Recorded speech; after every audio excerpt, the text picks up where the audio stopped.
മുംബൈ ടീമിന്റെ മെന്ററാണ് സച്ചിൻ. രോഹിത് ശർമ്മ മുംബൈ ടീമിന് ഒരുപാട് കപ്പ് നേടിക്കൊടുത്തിട്ടുണ്ട്. എന്നാൽ പാണ്ഡ്യ ക്യാപ്റ്റനായ ശേഷം മുംബൈ ടീം തകർന്നിരിക്കുകയാണ്.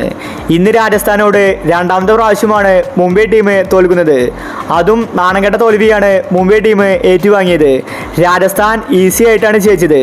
രാജസ്ഥാന് മുംബൈ ടീം ഒരു വെല്ലുവിളി പോലും ആയിരുന്നില്ല. ഇന്ന് മുംബൈ കളി തോറ്റ ശേഷം സച്ചിൻ പറഞ്ഞ കാര്യമാണ് നമ്മൾ ഇന്നത്തെ വീഡിയോയിൽ നോക്കുന്നത്. ഇതുപോലത്തെ IPL ന്യൂസിന് വേണ്ടി ഈ ചാനൽ മറക്കാതെ സബ്സ്ക്രൈബ് ചെയ്യൂ.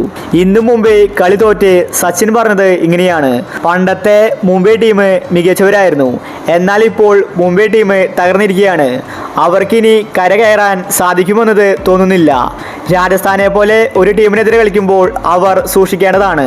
രാജസ്ഥാന്റെ ക്യാപ്റ്റൻ സഞ്ജു ആണ്. സഞ്ജു ഒരുപാട് മികച്ച ക്യാപ്റ്റൻസി കാഴ്ചവെക്കുന്നുണ്ട്. സഞ്ജുവിനെ ഒരുപാട് തന്ത്രങ്ങളും അറിയാം. അതുകൊണ്ട് മുംബൈ ടീം കുറച്ചും കൂടി ശ്രദ്ധിച്ച് കളിക്കണമായിരുന്നു. എന്നാൽ അവർ അത് ചെയ്തില്ല. രാജസ്ഥാൻ വിചാരിച്ചതുപോലെ തന്നെ മുംബൈ ടീമിനെ ബാറ്റിങ്ങിലാണ് അവർ കുരുക്കിയത്. രോഹിത് ശർമ്മയും ഇഷാനും പെട്ടെന്ന് ഔട്ടായതാണ് പണിയായത്. അതുപോലെ സൂര്യകുമാറിനെയും അവർ പുറത്താക്കി. ഇതിന് പിന്നിൽ സഞ്ജുവിന്റെ തന്ത്രങ്ങളായിരുന്നു. രണ്ടാമത്തെ പ്രാവശ്യമാണ് ഇപ്പോൾ മുംബൈ ടീം രാജസ്ഥാനുമായിട്ട് തോൽക്കുന്നത്. ഒരുപാട് തെറ്റുകൾ ഇന്ന് മുംബൈ ടീമിനെ പറ്റിയിട്ടുണ്ട്. സഞ്ജുവിന്റെ ക്യാപ്റ്റൻസി എനിക്ക് ഇഷ്ടമാണ്. അവൻ മികച്ച രീതിയിലാണ് രാജസ്ഥാൻ ടീമിനെ മുന്നോട്ട് നയിക്കുന്നത്. തെറ്റുകൾ തിരുത്തി അടുത്ത മത്സരത്തിൽ ശക്തമായിട്ട് തിരിച്ചു വരുമെന്ന് സച്ചിൻ വ്യക്തമാക്കി. സച്ചിന് പോലും ഇപ്പോൾ മുംബൈ ടീമിനെ ഇഷ്ടമല്ല. കാരണം മുംബൈ ടീം തകർന്നിരിക്കുകയാണ്. പാണ്ഡ്യ ക്യാപ്റ്റനായപ്പോൾ മുംബൈ ടീം ആകെ നാശമായി. അവർക്കിനി പ്ലേ ഓഫിലെത്താനുള്ള സാധ്യത കുറവാണ്.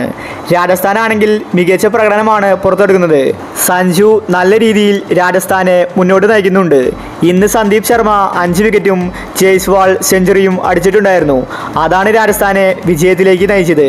അപ്പോൾ ഇതുപോലത്തെ IPL ന്യൂസിന് വേണ്ടി ഈ ചാനൽ മറക്കാതെ സബ്സ്ക്രൈബ് ചെയ്യൂ.